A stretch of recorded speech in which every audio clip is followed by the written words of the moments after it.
if we feel our sense of value and our sense of worth is threatened, that's going to create a lot of stress. And we're going to try to do everything in our power to keep our value and keep our worth because that's what makes us feel safe. And if you see your body size as a representation of that, you're going to have a lot of stress about your body size. You're going to try to protect yourself with shame and with guilt when these are maladaptive ways of protecting yourself. You're going to convince yourself you have to lose weight because what you're seeking, again, it comes back to what we said in the beginning. We're seeking safety. We're seeking safety in ourselves and be like, yeah, you are accepted. You are good. We're social creatures. We need to feel like we belong. But belonging only goes so far as self-acceptance. If you're putting all your self-worth into what everyone else is thinking of you, and it's easy to think that, oh my God, they're going to judge me for my size because society is constantly nonstop talking about body size, then of course you're going to be so stressed to lose the weight. Ultimately, at the core is what we're stressing about is our self-worth.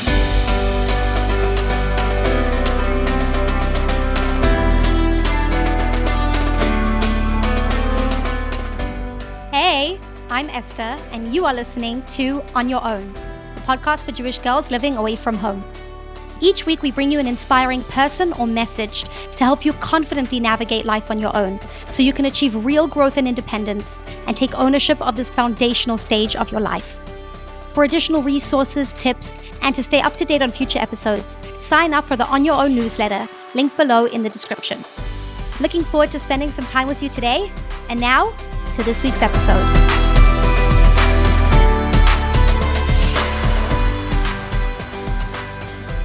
Welcome, Rachel, to the podcast. So excited to have you here. Thanks. I'm excited to be here. If we could start with you sharing with us what your mission is as it relates to the work that you do. Yeah, my journey has definitely evolved. Right now, I'm in a place where, in a way, I'm still doing what I've done for years. I just find that it's deepens more and more and expands. And so I'm a dietitian, and where I'm at now is helping women and men. I also have men. They're mostly women because I find that women do struggle more, or we talk about women struggling more, but I do also have men that I've worked with in helping them have a healthy relationship with food, a healthy body image.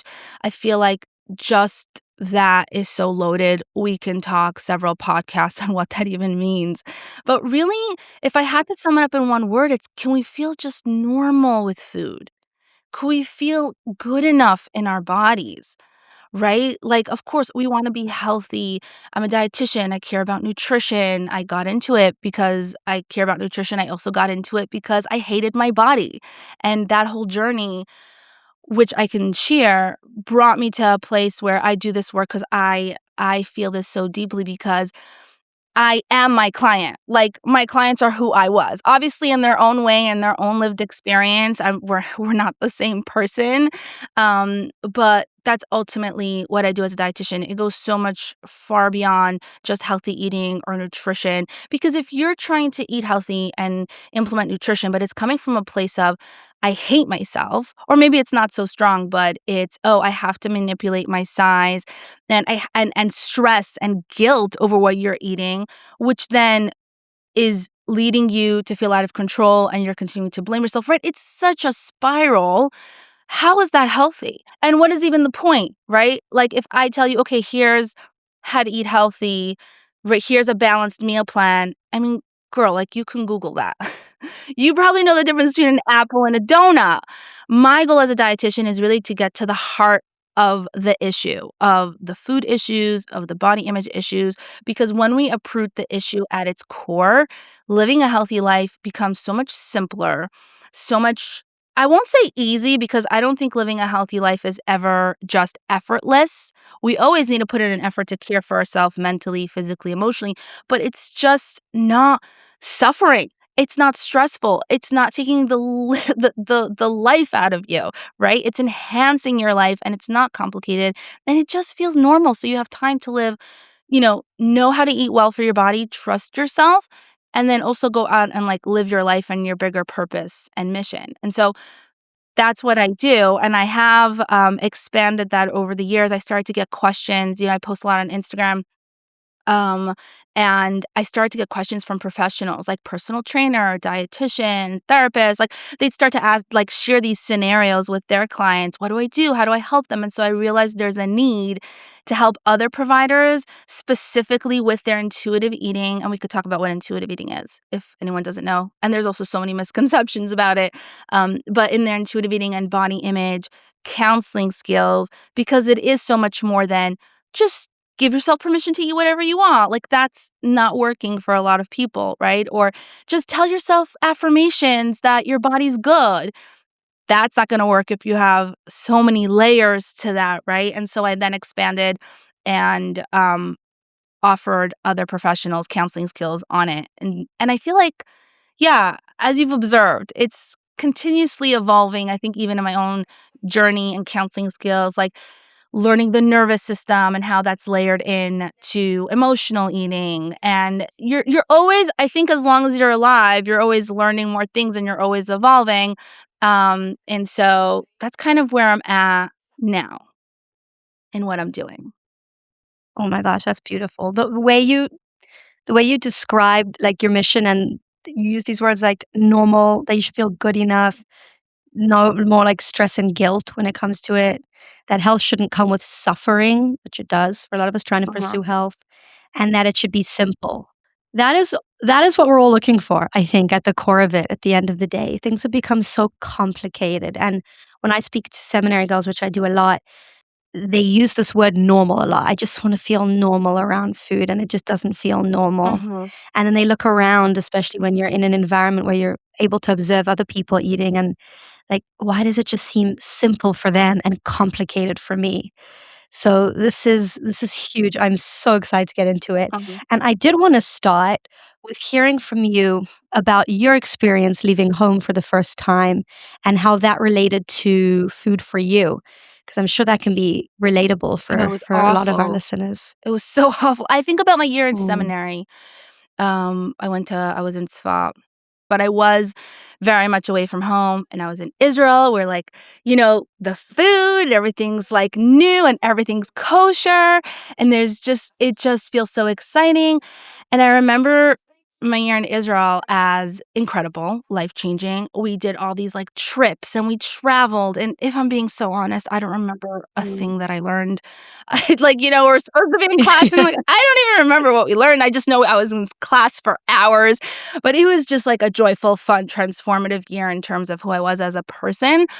And I also had this cloud at the same time. Just it feels like when I think back of that year, there was this like almost this like gray filter on it because I was constantly feeling bloated or feeling guilty or feeling self-conscious or like not wanting to like go to Ben Yehuda or wherever it is that you're going because you're like trying to cover your stomach or like, do I have the burger at I don't know what burger joints they had there. I think they had Burger Bar. I don't know if Burger Bar is still there. But it's like, do I go to Burger Bar and have like the salad? Do I just not go so I won't be tempted? Katsefet. Okay, do I have the crepe and like starve myself tomorrow? And then like you find yourself at 1 a.m. making toasted chocolate panini sandwiches and like you're not even hungry, but you're eating it because hey, it's Sam and YOLO. And like, yeah, of course I'm gonna gain the weight. There's this like self-fulfilling prophecy around it too, where you're like, if you're gonna go away, you're gonna get, kind of like people have in college of the freshman 15. So there's almost a self-fulfilling Right. prophecy of like, yeah, it's excusable. Like if I gain weight, it's fine. But then like you also don't like it. And then it's just exhausting.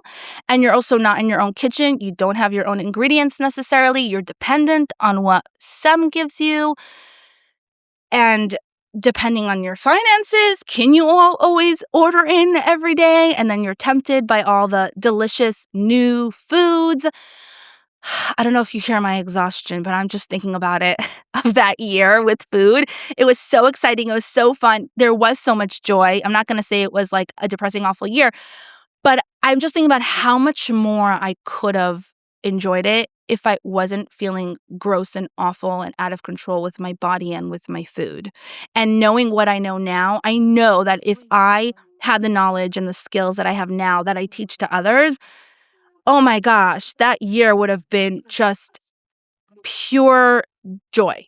Like, there wouldn't be that cloud that kind of ruins it, and I Wow. think it happens not just in STEM, in every areas of life where that's kind of when we're talking about my mission, it's what drives me to do this work is we miss out on life when we're so consumed with what we're Mhm. eating, feeling guilty about it, hating our bodies. Like, it's a life thief. Like, diet culture is a life thief. And I've experienced it myself in so many different areas of my life. And now that you're bringing me back to that era in my life, which how many years ago was it? It was like, I can't believe it's like 19 years at this point. That's crazy. Oh, That's wow. crazy. That's 19 crazy. years at this point.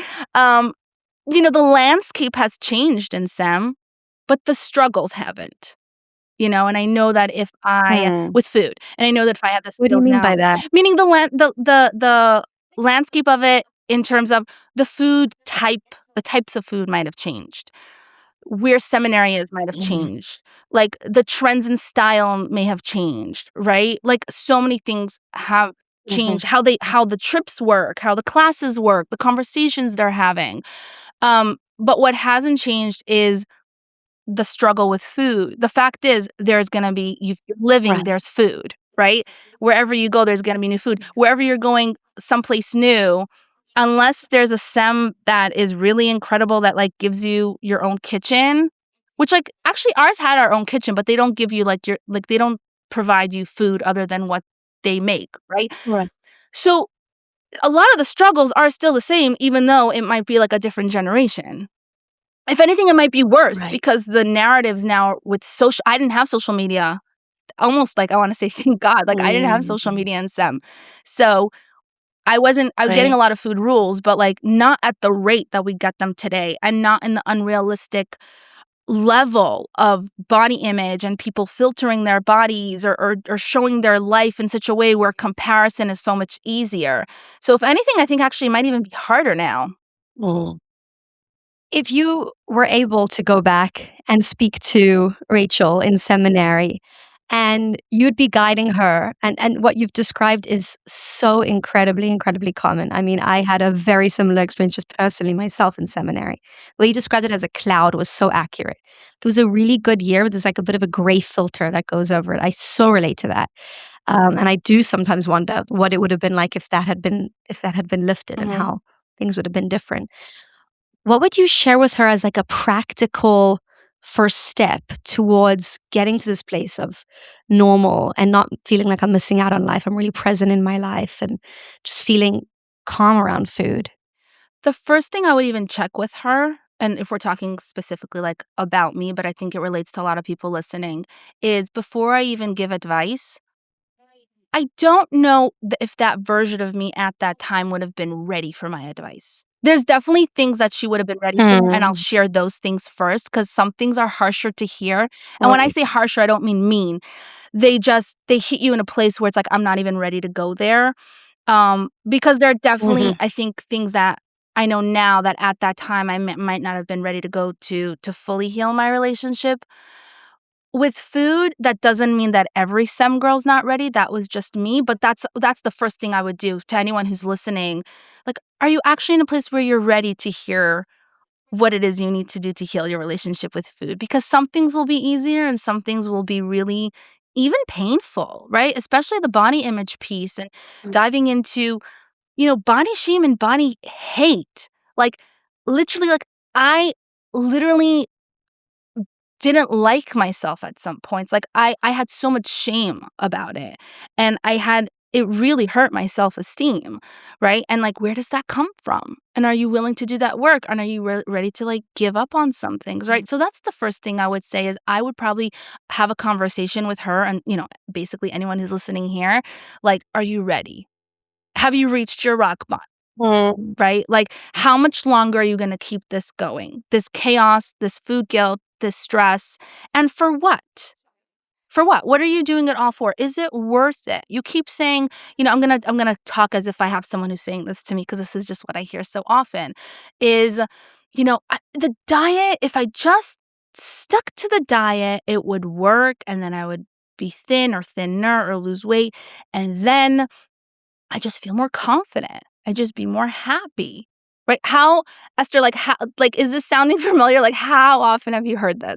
100%. This is the It's moment. basically it's just me. I just need to change, and I just need to stick to the thing, and then everything will be fine. It's just that I'm not sticking to it, so help me stick to it. Yeah. Yeah, and then the addition to that is, and if I were to stick to it, it would solve all my problems. If I lost the weight, it would solve all my problems. I believe that deeply since the age of 11 when I was, like, struggling with, like, figuring out myself and my self-esteem and all of that. I remember thinking, "If I'm thin," I literal like, in a literal way, I'm like, "People will like me more. I will have more friends." I Mhm, literally believe that, mhm, and I felt like that was the thing to, like, make me more confident and make me more popular, and it actually followed me to different degrees for years, and the crazy thing is that there was a season in my life where I was really thin, and I it was actually the year I was doing my internship.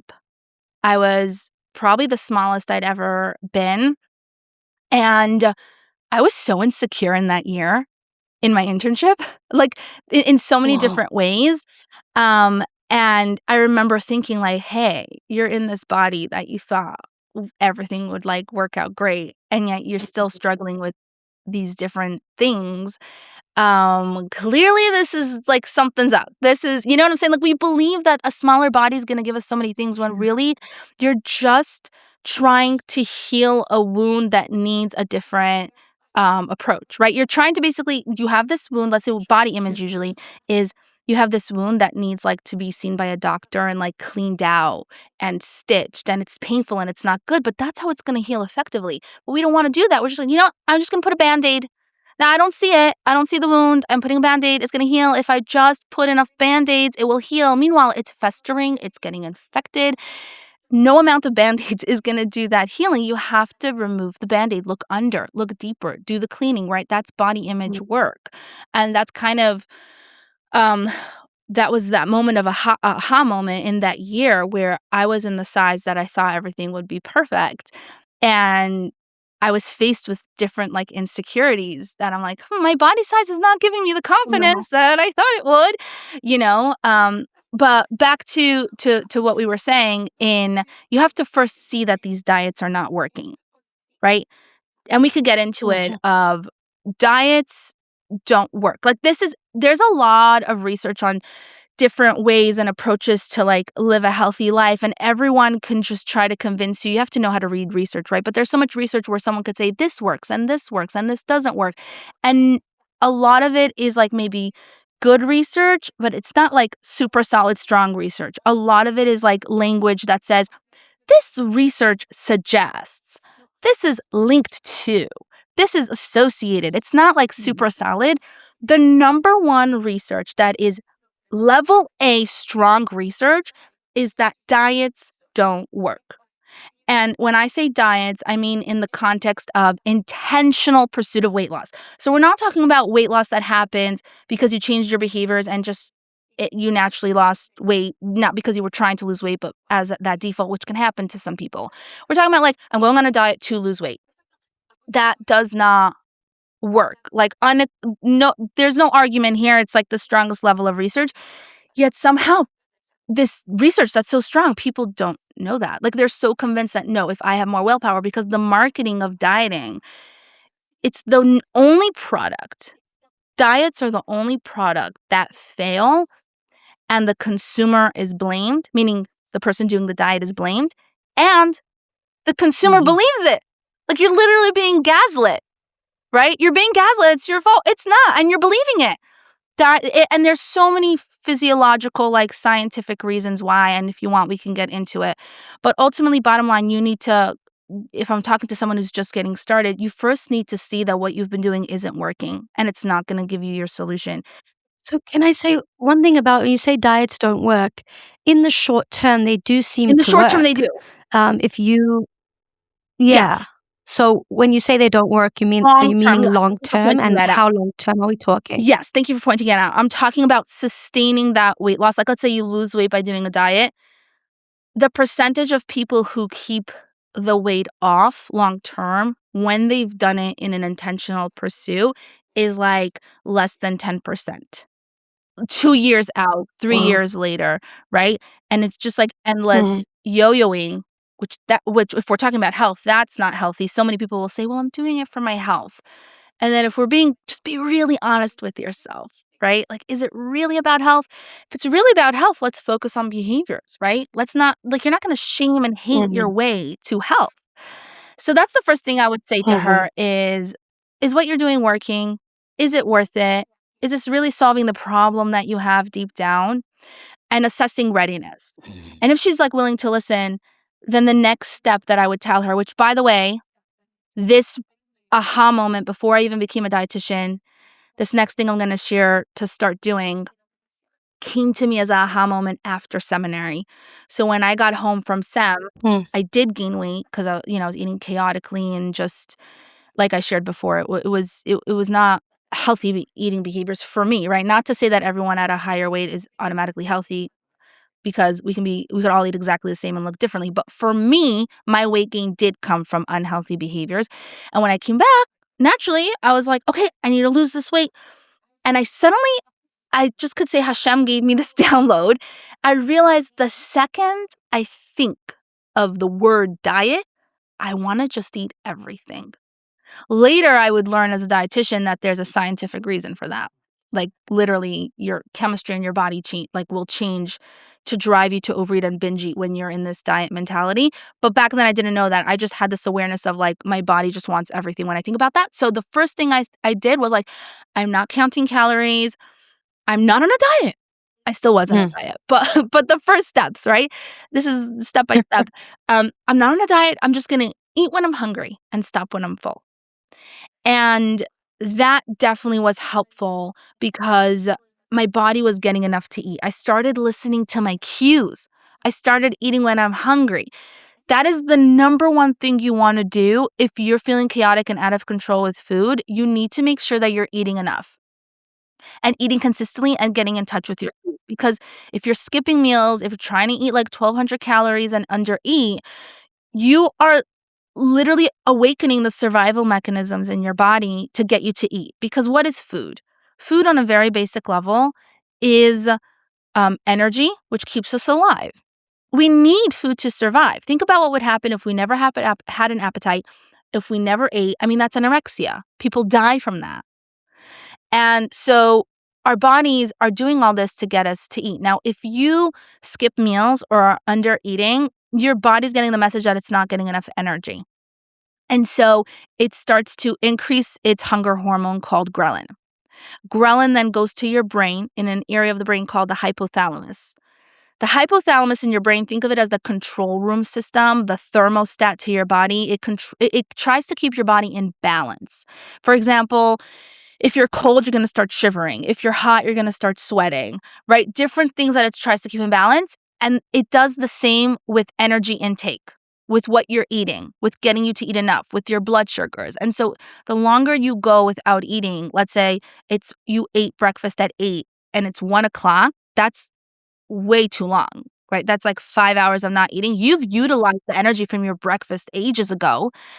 And if you're in tune with your cues, you'll feel you're starving. And if you're suppressing your cues, you might feel like you might not feel the hunger, but you'll feel low energy. There's different ways to feel hunger. And so what's happening inside your body is that your blood sugar is getting really low. Your body's getting the signal that it's not getting enough food. It's going into emergency mode of, oh no, this is dangerous for us. So that ghrelin hormone goes up. It goes to that control room system in your brain to let it know that, hey, we need food. Your hypothalamus then releases a neuropeptide. So all these things that I'm sharing with you are basically messengers and signals in your body to keep you alive. Okay. So this neuropeptide called neuropeptide Y, among others, I'm not going to get too scientific or technical right now, but the point is you have literal physical changes happening. This is not your willpower that can't defy hunger. We are not meant to defy and suppress our hunger. We're meant to honor it. And so the neuropeptide Y then sends out signals of, making you crave food, specifically the carbs, because carbohydrates are going to convert to energy the fastest and are your body's preferred energy source. So here you are trying to eat 1,200 calories to lose weight. So what do? You say, okay, I'm not having snacks between meals. I'm just going to have a meal. So you eat like a 100-calorie yogurt with some fruit or something in the morning, and then you have, like, a huge coffee, like, at 8 o'clock. Then you have a huge coffee at, like, 11 to get you through, when really probably what you need to get you through is energy, not caffeine. And then by the time 1 o'clock comes, you, are like, your kind of your willpower starts to dwindle because you're getting all these mechanisms that are really strong, and then you didn't mean to sit down with your friends and, inhale all the cookies that are on the table while you're chatting. You were gonna have self-control and have from the vegetable platter. But then you have one cookie, and suddenly that hunger awakens that you weren't listening to, and now you're just eating it, and now you're finding all these reasons to eat it, and, like, I'll be better tomorrow, and then you just spiral, and then you say, "I didn't have willpower." It's like, no, your body was starving. If you would have eaten earlier, if you would have been in tune, you would have the brain capacity to say, "You know what? I'm gonna go have a sandwich with, like, some tuna and tomatoes." Right? You'd have the brain capacity. That's another thing that ghrelin does. This hunger hormone, the higher it's the more it's produced because you're not eating, right? The more it's elevated. It's also been shown to impact the area of your brain called the prefrontal cortex that is in charge of executive function. So if you don't have enough energy, it's hard to make conscious food choices. It also Wow. creates more impulsivity. So you're also more likely to be impulsive. When you're hungry, you're also increasing stress. Wow. Stress increases cravings. Do you see how from every direction you're having mechanisms that physiologically, again, the, you're not going to fight willpower with this. Your body's literally pushing you to eat. And if you ignore it, it's going to end up in just chaos because you're just now in survival of, I'm just going to inhale. You're not going to be able to hear your fullness cues. It's happened to me, especially in SEM, so many times, or even not in seminary, right? And so really the number one thing before, there's so much, I mean, we can do like a 5-part podcast on this, but the number one thing first and foremost is, one, recognize what you've been doing till now doesn't work. These diets don't work. They're part of the problem, not the solution. Saying I'm just going to have more willpower is actually fueling restriction and then fueling these mechanisms, which means it's fueling your binge eating and chaos. So your readiness, right? Like, how willing am I to let go of dieting and find a new way and to learn to trust my body? And then 2, start to tune into your cues and, like, eat consistently. Now comes the part that you're in seminary, okay? And you're not always having specifically what you want available, and, like, there's just so much going on in seminary. Um, I would say, Right. and you could, by the way, Esther, you share with me different scenarios that people have shared with you because there's so many different ones, whether it's like, what do? I don't like the food SEM gives me. What do? Right. I like the food SEM gives me, but it's not available right now. What do? I feel guilty about eating this even though it's available. Like, there's just so many scenarios that we can talk through.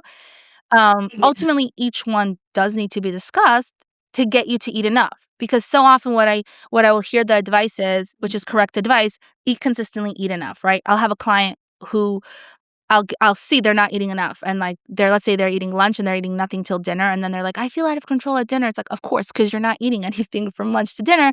Let's get you to eat like at least a solid snack in between. And So how can we know if we're eating enough? mhm, Because a lot, like when I would look back at Sam and I look back, I'm like, oh, I wasn't mhm, binging, I was starving, I wasn't eating mhm, enough. In the moment, though, I was like, I have no idea why I keep eating. I ate so much. mhm, Like, I genuinely thought that, like, my bowl of oatmeal that I'd had in the morning was enough to last me till lunch. mhm. So how are you supposed to know? Because, like, objectively, people will say, "Oh, that's a lot of food." So how do you know if you're eating enough?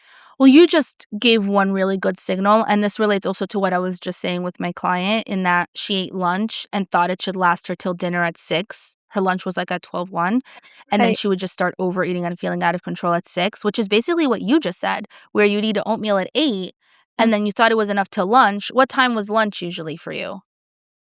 Or the next meal? Yeah, like 1 1 o'clock. o'clock. That's 5 hours, Yeah. and oatmeal is Yeah. most meals won't last you 5 hours, especially a bowl of oatmeal. And so this is literally the same scenario I was just gonna share with my client. So I'm glad that you shared this Okay. because that is Okay, binge eating brilliant. is one of the signs that you're not eating enough, because it's much easier to lose control. Now, is binge eating always a sign that you're not eating enough? No. You can also binge eat because you have an unhealthy relationship with food, and we have to talk about the mental aspect, right? The food guilt, the shame, the body image struggles. Definitely binge eating can be fueled from that, and that's important to address. But that will be addressed much more effectively when you're eating enough. If you're not eating enough, as much as we want to work through food guilt, food rules, body shame, it's not going to be effective if your body doesn't feel safe. Binge eating is a safety, body safety issue. Okay? So if you walk away with nothing else from this podcast today, ingrain this into your brain. Binge eating, or even like overeating, whatever you want to call it, where you're feeling out of control with food to whatever extent, is not a willpower issue. Feeling chaos with food is a body safety issue. And when you stop trying to control your eating with what you think should be based on the diet plan, and you start to understand what's happening in your body, whether it's hormones, your hunger, whether it's emotionally and mentally with your food rules and shame, whether it's your nervous system with emotionally, your body has a lot of answers. Of course, there's nutrition information. I teach that as well. It's important to understand protein, fiber, fats, and all of that. But if you don't understand it in the context of what the messages your body is telling you, and approaching it with compassion and understanding, you're going to weaponize nutrition information instead of making it work for you. Because nutrition, honestly, when you have a healthy relationship with food, nutrition is so simple. It's really not this fancy, glamorous, like all these articles of like celery juice and like don't have tomatoes and like we're just demonizing vegetables and we're glorifying juices, like all this crazy stuff. Of course, you're stressed with food. What's right and what's wrong anymore? It's like, especially at the age of TikTok. I mean, don't even get me started on TikTok. It's wild. Anyone could say anything now, and they think just because they know how to eat and maybe they figured it out for themselves, they're now an expert. Like, girl, no, no, no, no, With a no. camera. What's that? What's that? And they have like a professional camera. Yeah, and a fancy So it just camera makes it and a all look podcast and the fancy. angles, and they have 1 million followers. Like 1 million followers Yeah.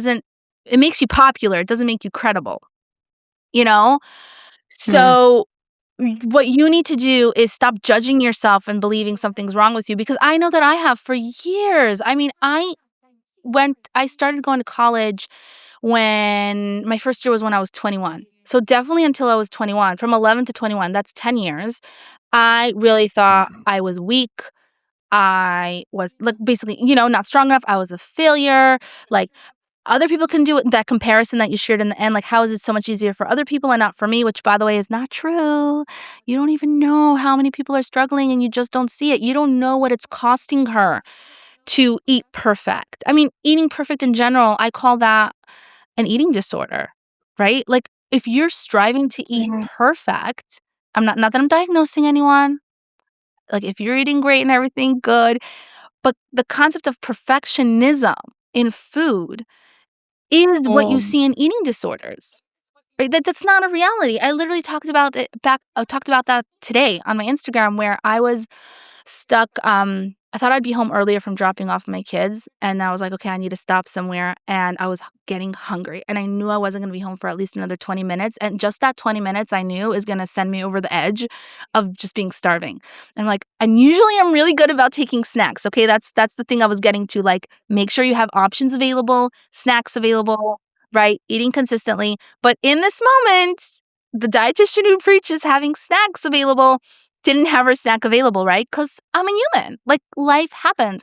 And if I had been in this rigid thinking of, no, I have to have like a healthy choice. I have to have like, ideally what I wanted in the moment was like, I totally would have gone for like an avocado toast. I had leftover salmon in the fridge. I would have like loved to have that. That felt much more nourishing to me. But I was in the car and I wasn't going to be home. And I knew I was going to not be as conscious with my choices if I was starving, because that happens to so many of us. So the only thing I had was like the one snack my daughter didn't want. So I gave her a couple of snacks. One of them was like pita chips. And she's like, I don't want this. She left it in the car. And literally I was like the only thing there. So I'm like, you know what? I'm going to eat these pita chips. Is it ideal? No. Do I want it? No. But you know what? it's gonna give me energy. It's not gonna fill me fully, but it's gonna calm my hunger down just enough to get through this 20 minutes and come home feeling more centered to make a conscious food choice. Because again, if you're overly hungry, it affects that prefrontal cortex of making conscious food choices. And so I did that. Now, if I was aiming for perfect eating, I would have said, no, I'm not having just crackers, like just pita chips. What do you mean? At least I should have like protein with it, right? At least I should have like a fruit or vegetable with it, or like all this food pairing, which is great information, right? That's what would happen if I would weaponize nutrition information. No, the right way to eat this is with a protein. But if you're flexible and say, you know what, at least I'm getting energy, that's what matters right now. It's not all the time. Then guess what? I was able to come home, make more conscious choices, have that meal what did I have? I actually had something really good. I had this like wrap with what doesn't matter what I had. It was basically an option that I really um enjoyed. It took some time probably to put together and a little Yeah, bit of but I was conscious, able like, to. that if you'd come home as a crazy person, then you couldn't do it, right? Right. I was able to slow down enough to take the ingredients out and to put it together, which took me, by the way, like 3 Right. minutes. It's not like I now prepared myself a whole gourmet meal. But I had my wits about me to do it because I had those pita chips. And so in the Mhm. long run, if you zoom out, my flexible eating is contributing to sustainable, normal, nourishing eating, right? But that's only because I'm not here for perfect eating. I'm a human. We're perfect when we're 6 feet under, you know? Like, when we reach that completion, what are we even doing in this world? So you really need that flexibility. So that's what I would have said. Like, Mm. I got that epiphany after seminary, but I would say I wish I would have Mhm. gotten it before because that would have definitely helped me feel more in control and just start listening to what your body's saying and eat enough. Don't get to a point where you're starving. Don't save your calories for Thursday night Shabbos out that you're gonna go to a restaurant with your friends and have your cheat meal and not eat the entire day. Because guess what's gonna happen when you do that? You're much more likely to be like, you know what? I'm just gonna like she ordered a burger, like, you know, it's my cheat meal. I'm gonna have a burger, and then I ruined it already. So I'm gonna have like now I'm gonna have a crepe, and now I'm gonna have. I keep saying Israeli stuff, by the way. I'm so sorry. I just went to some in Israel. I'm sure maybe you're in Montreal, maybe you're in New York, wherever it is that you are. We all like to go out to eat with friends. I'm sure, right? Like in those some years. The good old days. I'm just thinking about the last time that I went out with friends. I actually just spoke to a friend recently. I'm like, "We need to have a ladies' night and, like, eat out and do something." But back in the day, it was more often. And so don't save your calories, right? Like, just think about Mm. your own just start to be aware and observant of what happens. You don't need me to tell this to you. You just notice what happens when you don't eat and go to a restaurant. You'll see it for yourself. Versus what happens if you eat consistently throughout the day and say, I don't have to earn my food. I can enjoy what I want and Mm. just pay attention to how it's feeling, right? Now that's the first part. But then, So yeah, can I bring a scenario within that first sure. part? Because sometimes it could get complicated and stem with this eat enough because so we say eat enough and it's like, okay, some people, they have the option to order in, especially in Israel. You can technically order breakfast, lunch, and supper. There's enough options to last you the year. You'll probably end up getting food poisoning at some point if you do that, but, you know, but a lot of girls don't have the means to do that. So I show up to lunch, I'm really hungry, and I know I need to eat enough, but the lunch is something that is just oily and I know is not healthy. Mm, In that case, like, what's the healthy thing? Like, what's the right thing to do? tell me what the lunch is. Like, um, like, plain, like, burger patty things, like, it looks like meat, let's say, like, definitely you see a lot of oil around there. Mhm. Um, French fries, there was some sort of, like, vegetables on the side, but no salad, like, you know, a few little, like, cabbage and something like that, and then yeah, like, that was the main thing, and then there was some soup. But the main meal for lunch Okay. was fries and like a patty thing. Yeah. What do you do? Okay. So the first thing I would ask is what's the reason you don't want to eat this lunch? Is it because what you mentioned is like it's really unhealthy. So is the reason you don't wanna eat the lunch because you don't like these foods? Is the reason you don't wanna eat it because you will feel stressed and guilt about it because you feel it's, like, unhealthy foods? Like, that's the first step. What makes you feel like you can't eat this lunch? Like, what you tell me. Give me the let's role play here. Like, what would it be that you're like, Mhm. what do I do? I can't eat this Yeah, lunch. Why? How come? Why what makes you feel like you can't eat this right. lunch? So it's that it's not healthy and it's, like, also not worth it. Like, it doesn't look so delicious. Like, What does it's worth not, it like, the mean? most appealing In what unhealthy context are you saying worth it? worth it that to then, like, I guess, squander my unhealthy meal on something that's just, like, not even that good. It's, like, just it'll fill me up, Mhm. but it's not gonna be super satisfying. So I'm not repulsed Mm. by it, but, like, why should I waste my fun food, you know, quota on this? But this is really all Mm. there is. So much to unpack here because you've mentioned a few things. One, let's unpack what you mean by unhealthy. Because as long as we put things under the umbrella of healthy, unhealthy, it's kind of, like, very vague. Like, what do you mean by that? We're not really getting to the root of the issue. Mm, Like, okay, what about it is unhealthy, right? So, one, the labeling of it, this is unhealthy. And so we can talk about that.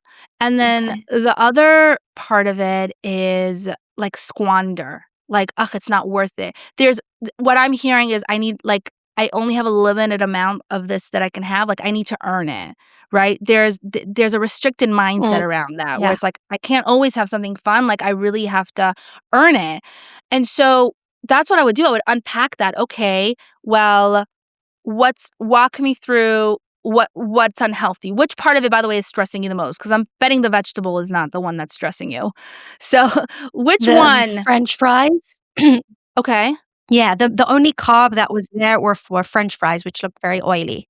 Okay, so start with the least So triggering. that was like We wanna start with the least one. So what about the burger patties or whatever it was? How do you feel about that? the meat patty. It, like, looked oily, but yeah, like the burger patty. It looked, like, oily and, like, not the super best quality meat ever. Yeah, Okay, but it's not as the French fries what seemed more scary. okay. So what we're doing now for anyone who's listening is we've talked about eating enough, right? The next thing that's gonna come to light is your relationship with food and the mental blockages, which are shame and guilt, Mm, right? It's unhealthy, it's not worth it. And so now we're gonna have to work through that to, 1, get you to eat enough, and then 2, to fully help you mhm, stop binge eating. Because so often the food rules is what keeps us from eating enough. So it's important to address, and that's literally what we're doing here.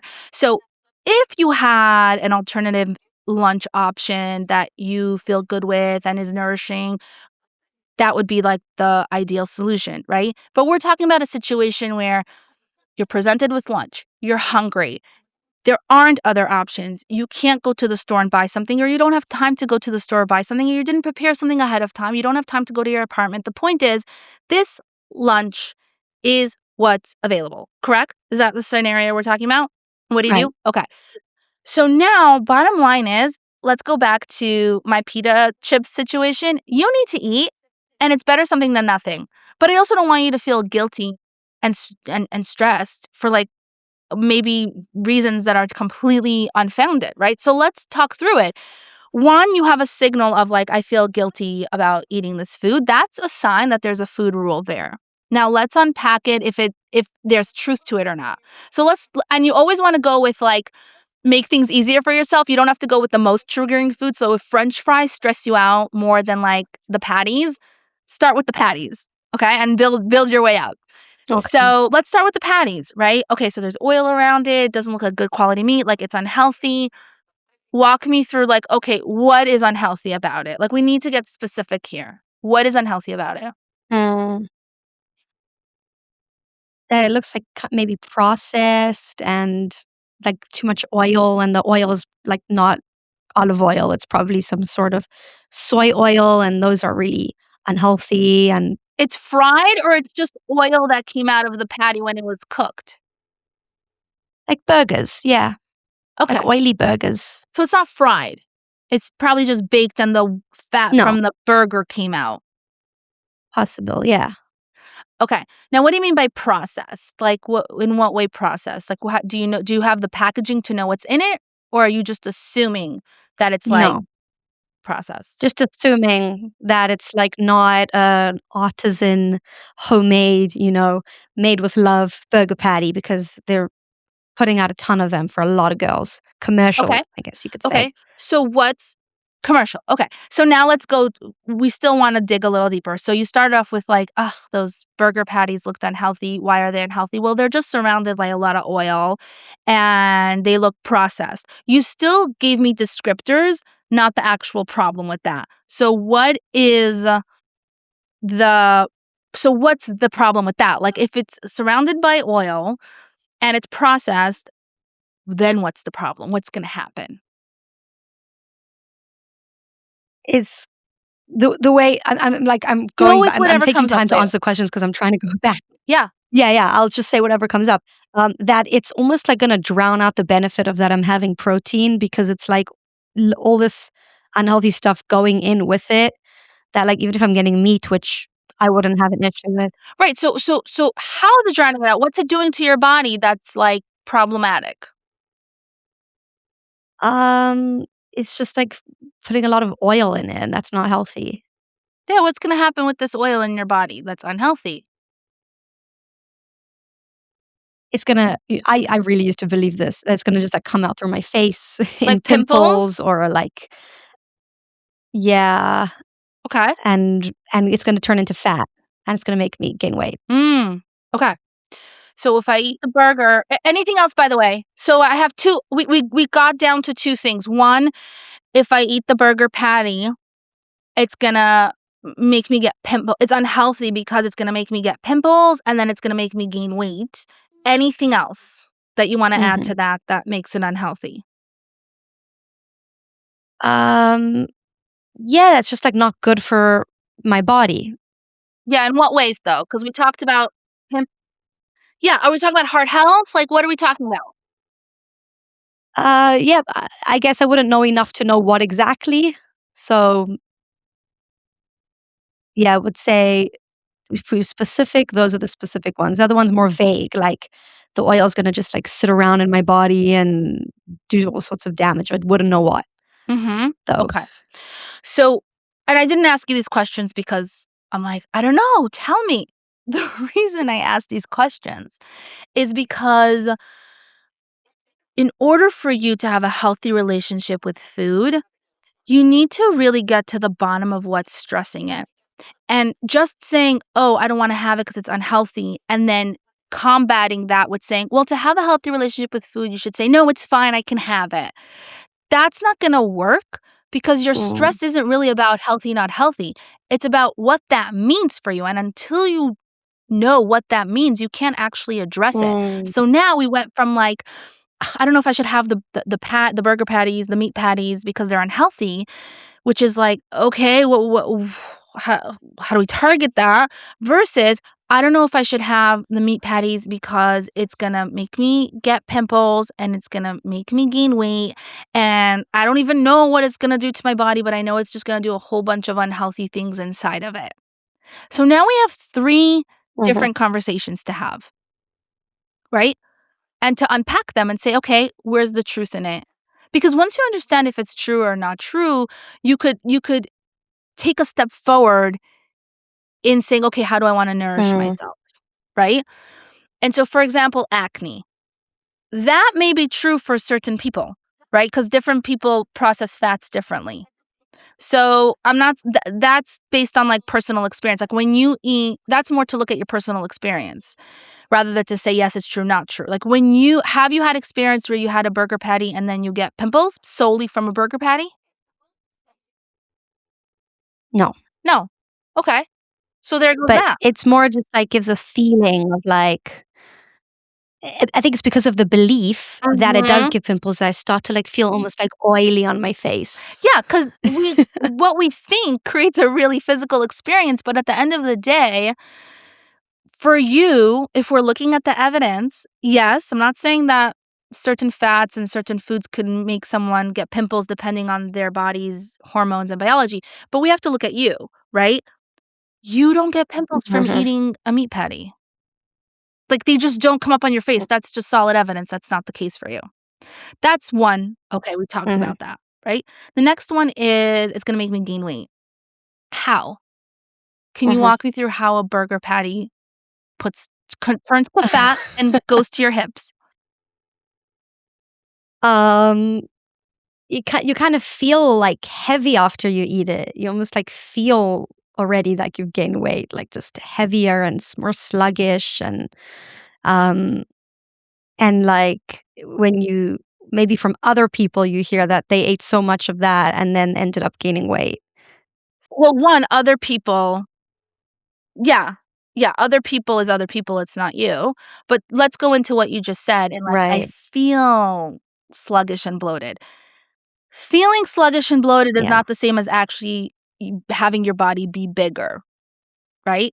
And I also wanna get Mhm. context. When anyone tells me, like, "Oh, when I eat burgers or when I eat pasta or when I eat XYZ, I get bloated and sluggish," it may be true, but we wanna get to the bottom of the truth. Is it true for you or is something else going on because of context? So, first of all, have you eaten Mm. burgers, patties in the past? Yes. Do you find that every time after eating a meat patty, you feel bloated, sluggish, or heavy? No.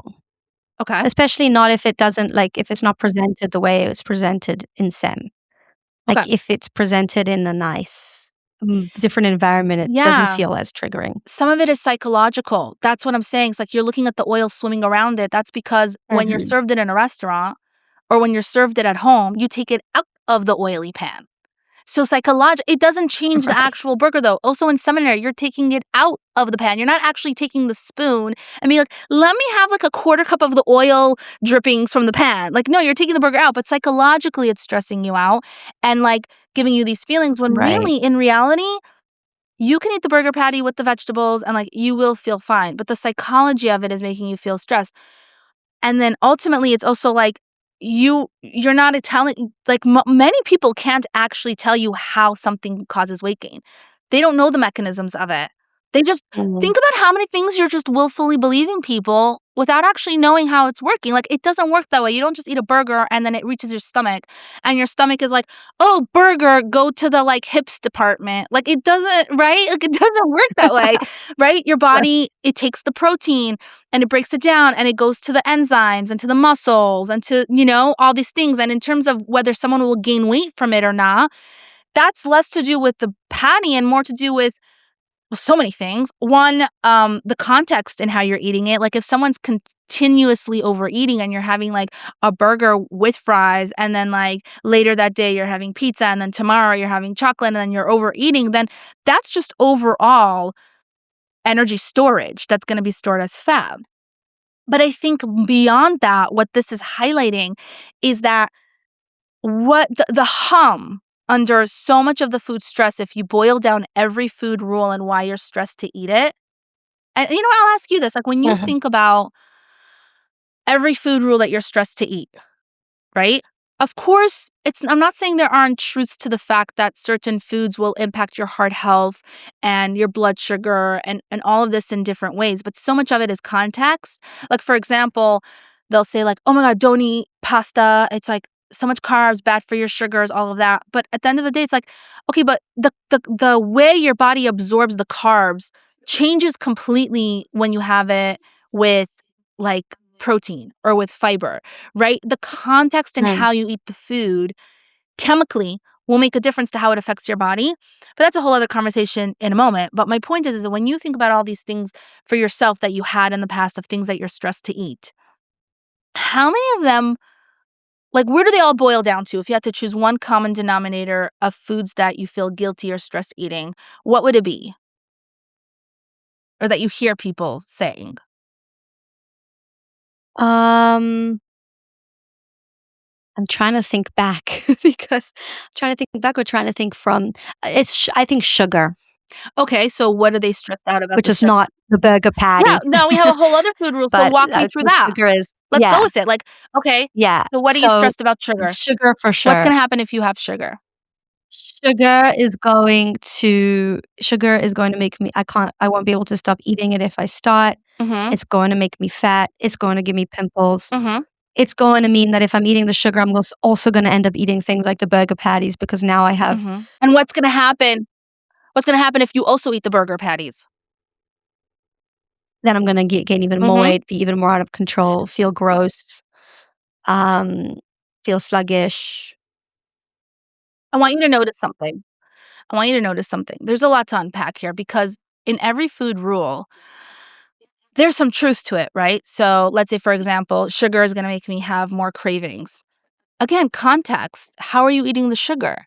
Sugar could cause you to have more cravings depending on how you eat it, when you eat it. Are you eating it on an empty stomach and making your blood sugar spike?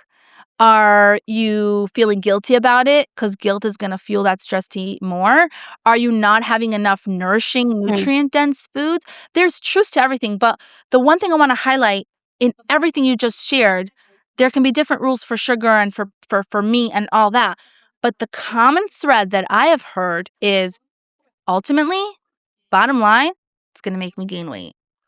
Like, that is the yeah, engine that's fueling it all. That's the loudest sound. It's like, "I'm scared I'm gonna gain weight."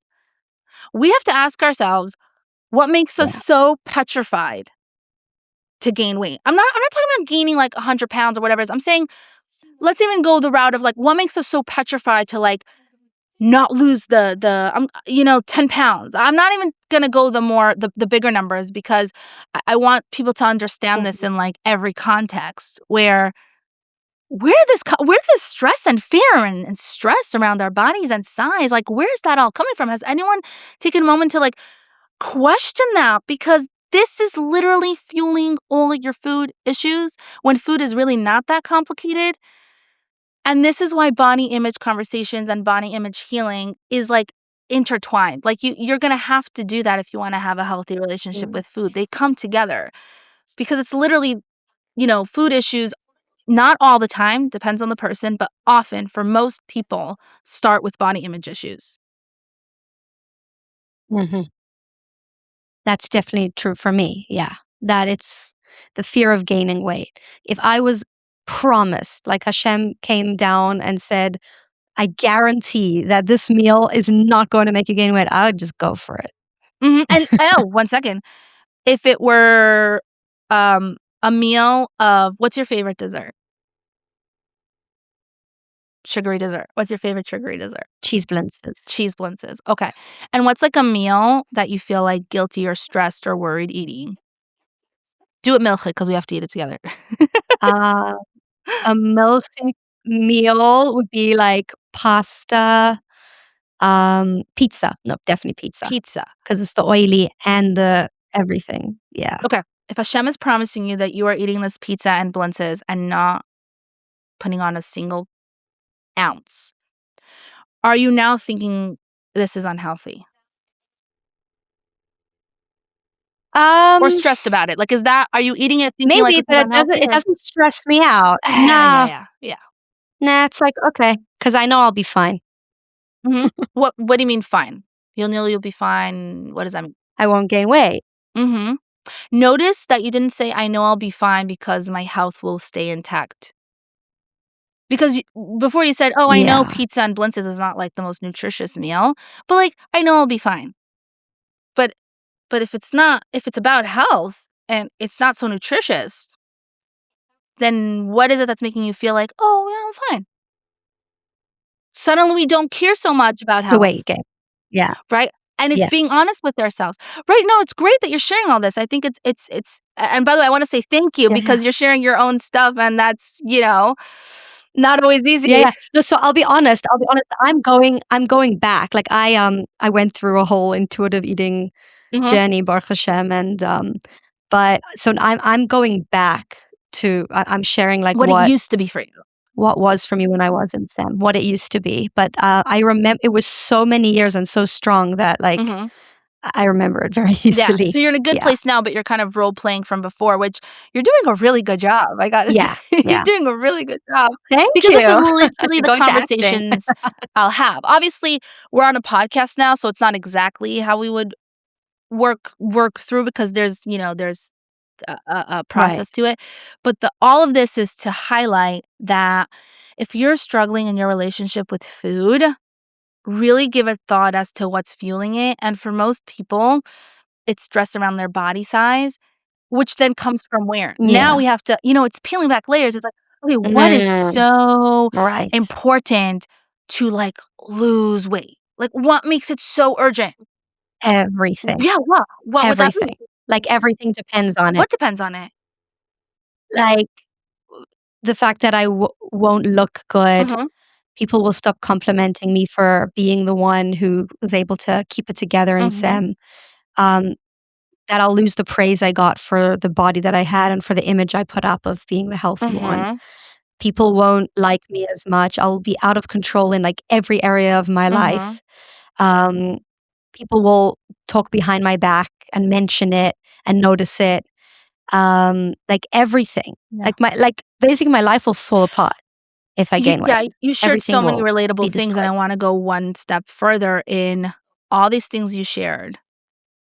What's the ultimate fear, right? What does it all say about you? People are saying you don't have it together and, you don't Mhm. look good and they don't like you, then, like, what does all that mean about you? What's so scary about it? What other people are gonna think? Yeah, how come though? How come that's so scary? Because that's what's built me up until now. Like, that's what that's where I get my, like, everything from, that praise and from the being put on a pedestal and being seen as special and, the one who is able to maintain her diet Mhm. and the way she looks even though she's been in Israel for so many years. Like, I can't just give that up. What's gonna be Your left? sense of value. Yeah. And this is really important because if we feel our sense of value and our sense of worth is threatened, that's going to create a lot of stress. And we're going to try to do everything in our power to keep our value and keep our worth because that's what makes us feel safe.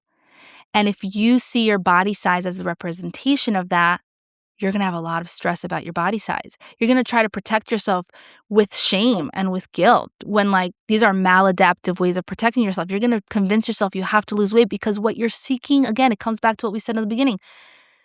We're seeking safety. We're seeking safety in ourselves and be like, yeah, you are accepted. You are good. We're social creatures. We need to feel like we belong. But belonging will, this is Brene Brown's quote. She says, belonging only goes so far as self acceptance. If you're putting all your self worth Mm. into what everyone else is thinking of you, and it's easy to think that, oh my God, they're going to judge me for my size because society is constantly nonstop talking about body size, then of course you're going to be so stressed to lose the weight, except it hasn't worked.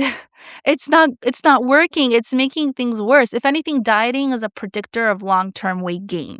And there's multiple studies to show this. Like you end Mm. up increasing your set weight point with multiple diets. Like it'll look like again, it's working. I'm doing the diet, I lost weight, but then you gain weight plus 10. I'm doing the diet, I lost weight, you gain weight plus 10. Mm. And then you end up like 3 sizes Oh my bigger gosh. than what you ever would have been just naturally in your natural set weight point if you would have never dieted. Maybe you wouldn't have been as thin as you wanted to be, but you'd be at the body weight that your body wants you to be at. And so, thank you for sharing all that because ultimately, at the core, this really goes deep is what we're stressing about is our self worth. We say, oh, if I'm thin, I'm going to be confident. And to some extent, it could help. I'm not saying that's not true. But it's kind of like when I shared in the beginning that I did reach like the body size that I wanted to be at some point. Mhm. And Yeah. I will say it was easier to go shopping for clothes. There were days that felt better. Right. And I was very aware of the days that I was nonstop body checking, sucking in the tiny stomach that I had. Mhm. Um, you know, like, Mhm. it noticing when I wasn't confident, like, it didn't actually solve the root issue. I still struggled with my sense of self-worth. I still you know what I'm saying? Like, I still had ways to go to know who I Yeah. am and to value that for me and to like myself. Even if you don't like your body, by the way, this conversation is not Mhm. about getting to a point where I love how I look. That would be the ideal. That would be beautiful. But, like, what if you can first get to a point where I don't hate myself because of how I look? Like, why don't we first get to there? Mm. How about I'm gonna still nourish myself and care for my body, even if I don't like what it looks like, I deserve to take care of it truly because I wanna feel healthy, not because of size. And that takes work. And I feel I wanna go back to this to what we were saying about the meat patties because we kind of went on a tangent over here, but to answer your Mm. question to somebody who's presented with that kind of lunch, it's look, again, Yeah. if you had a other lunch option, cool. But the point is, what is gonna serve you best? What is most health promoting in this situation? The most health promoting thing if you don't have other options is not to starve yourself because you're trying to be healthy. You're not. You're not healthy if you starve yourself because now your body, like we said, Mhm. is not feeling safe, it's kicking into gear all these mechanisms, it's contributing to blood sugar dysregulation. Your life is just not gonna be energized if you don't have enough food. And so the healthy situation in that scenario is to hopefully you're walking through this food guilt and food rules and recognize, you know what, meat patties, they are giving me protein still. And I know that actually I do digest them well. If you're someone who truly doesn't digest them well, it's another conversation. But so often people will think they don't digest them well. Like what you were saying, I feel puffy, I feel all these things. Mm. It's not because they actually do, it's because psychologically they have the food rules. I had a client once who said, I get anxiety, like not anxiety, shouldn't say that. She said, I get indigestion when I eat this specific food. Mhm. And then I asked her, "What are you thinking before you eat it?" And she said similar things like you, all these food rules. And I'm like, I'm wondering, are you getting indigestion from the food itself? Or are Yeah. you getting indigestion because you're so anxious about eating it? What would happen if we made a plan and we said, okay, Yeah. tomorrow during lunch, you're gonna take like a portion and you're gonna sit down and you're gonna breathe and you're gonna relax your body and you're gonna remind yourself that it's safe and okay to eat it. And you may still have indigestion, you may not, but we'll get to the truth of it. And she sat down and she did that and she calmed her body down and said, okay, it's just one piece that I'm gonna try here. And she came back and she said, I had no indigestion because she was relaxed. Well, She wasn't yeah. stressing, right? So it's like, is the indigestion Yeah. truly because of the food? Which I'm not saying it's not. Maybe it is for some people, but you won't know until you Right. truly are relaxed. There is a huge connection between your nervous system, your Mhm. thinking, and your gut. It really does impact digestion and then absorption of nutrients. Oh. And that's why there's a huge relationship between gut health issues and eating disorders. Very, very big connection with that. And Mm. so that's what I would say is, like, Okay. work through that and say, "Okay, what's the best that I can do in this scenario? Let me get some protein for my body. Let me have some vegetables. You know what? If I'm not ready to eat the fries and, like, not feel guilty about it, fine, I don't have to eat the fries, but, like, eat something. Have, 3 patties and half a plate of vegetables and, like, okay, like, tune in. Maybe you need 2, maybe you need 4. I'm just throwing out an amount, but the point is tune in, eat, and then Mhm. notice, right? Don't forget to notice, how am I now operating in the rest of my day? How was I able to make a choice later in the day? Right? Every eating experience Mm. is a learning experience, and really at the crux of it is healing your relationship with food to make nutrition simple. It doesn't mean it needs to be perfect. Maybe those patties were super oily. Maybe they were super processed. Maybe you want something different. That doesn't necessarily mean diet culture if you want something less processed or you know what I'm saying? But it's the intention. Is your Mm. intention like, "Oh, I want this food option because, I feel it is like made in a way that's more like health promoting and I want to feel my best," versus like, "Oh, my intention is like it's swimming in oil, it's processed, I'm going to gain weight." Those are completely different thought processes that will lead you to two completely different experiences and results. So healing your relationship with food is really at the crux of it, Mhm. which is gonna bring up a lot of the body image stuff. Which by the way, you might find yourself just working on like childhood wounds or I mean, I can't even tell you how much honestly, I call myself like a food therapist sometimes because so much of the time to Yeah. get to nutrition to work in a way that's optimal and not stressing you, you have to unclog all the stuff that's been there, right? That's been clogging the pipeline for so Right. long, and that can be your mom has always been obsessed with body size and you picked it up from her, or a relative like, maybe so often it comes from moms, but it doesn't have to be from a mom. Like, maybe there was an aunt who was always, like, commenting on how, like, you're the bigger one, or I have clients Mhm. who their siblings were allowed to have dessert, but they weren't because they were, like, a bit bigger. there's the messages. I mean, I've had, and it could go really far. Like, I've had clients whose parents have told them like downright abusive things about their size, right? This is painful. This is going to take time to heal. Mm. But you need to even be aware of what is even at play here that's creating this stress, you know? I feel like we talked a lot Mm. well, first of all, what are your thoughts? Because we just kind of talked a lot about this Oh specific my thing. gosh. I am just like, I hope that every single seminary girl in the entire world hears this. It's like, so you took so many ideas, and I think the fact that we almost like role played this, you were able Mhm, to break it down. I think for me, what's coming up is what you said at the beginning. Like, are you ready? Because this can go deep. This is not just like that you're giving now a different food plan than the one that they thought. This is like a different way of approaching food completely, which is going to bring up a lot of things. Like, are you ready? Are you ready to mhm, go there? And I had a question with that because you mentioned the idea of rock bottom in the context of ready. Does mhm. someone need to feel like they're at rock bottom in order to say, I'm ready to do this work? Do things have to be horrible? Or can they be No. wherever they are now and say, I'm Oh, ready? no. Like, They don't need to be horrible. When I say rock bottom, I don't mean you, like, have an eating disorder. Chas v'shalom. That's not what I'm saying. okay. Rock bottom is very, subjective to when is enough for you, right? When are you willing to at least try Mm, something different? And by the way, readiness doesn't you don't have to be completely ready for the whole thing. You could start with what I did. mm, Like, my first step, unknowingly, I wasn't aware of it at the time, but my first step in healing my relationship with food was before I even became a dietitian. When I realized the word diet just makes me wanna eat everything, and I am gonna eat when I'm hungry, right?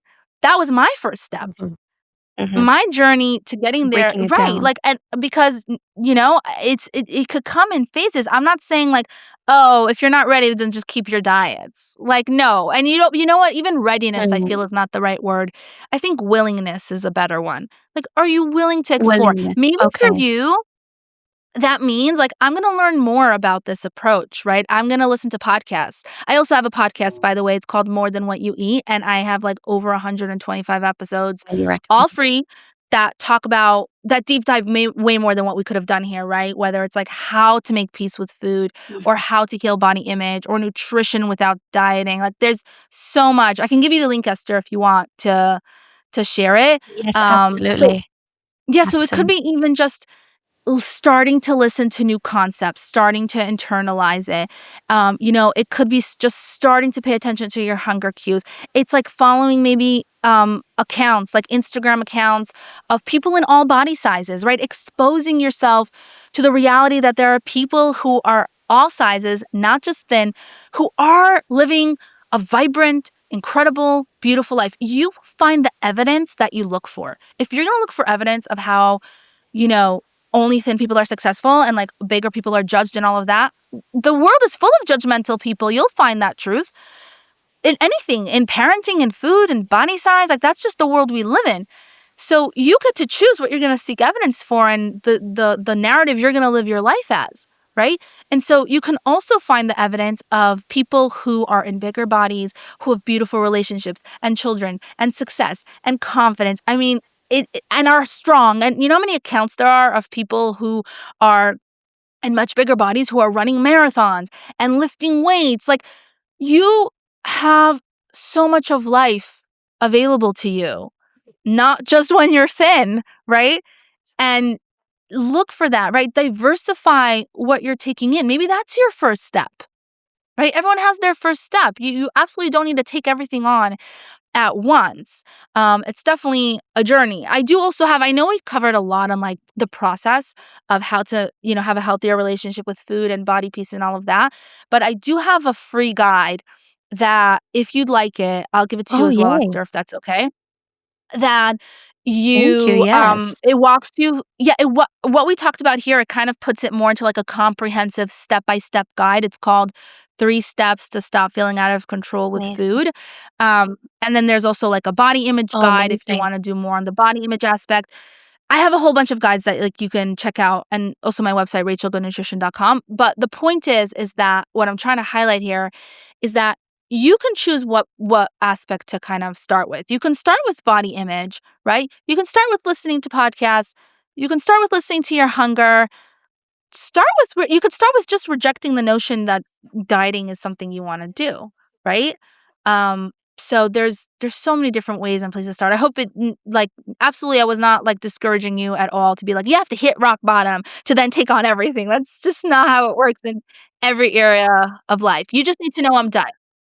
Yeah. Yeah, I'm done. I'm done with the way things have been until now, and I'm willing to look for other options and take it step by step and Yeah. see where that takes me.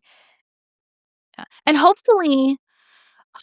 hopefully you're not letting yourself get to like a really awful rock bottom place. Like actually don't wait till it gets so bad Right. to turn things around. You know, you can do it at any point. You just have to decide for yourself that you're ready for something different and you're capable of something different and you deserve something different and it's possible for you. That is so empowering. And hopefully that this can reach people who maybe are at a point where like sometimes we reach turning points and seminary sometimes is that where it could go one way or the other. And hopefully this is able to show that there are multiple paths and you don't have to be going down this road that seems to be just a tunnel. It gets darker. There are other ways. There are so many there are other options and there's light at the end of it. So Mhm. Yeah. And you can also get support.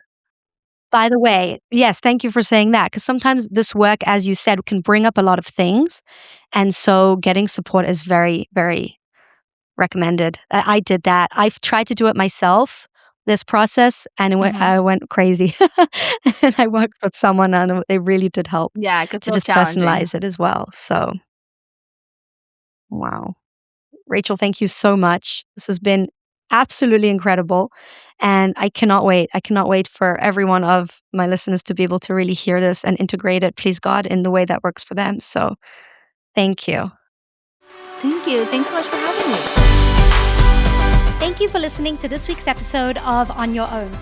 If you like this episode or think it will be useful to someone else, please leave us a review wherever you listen to podcasts.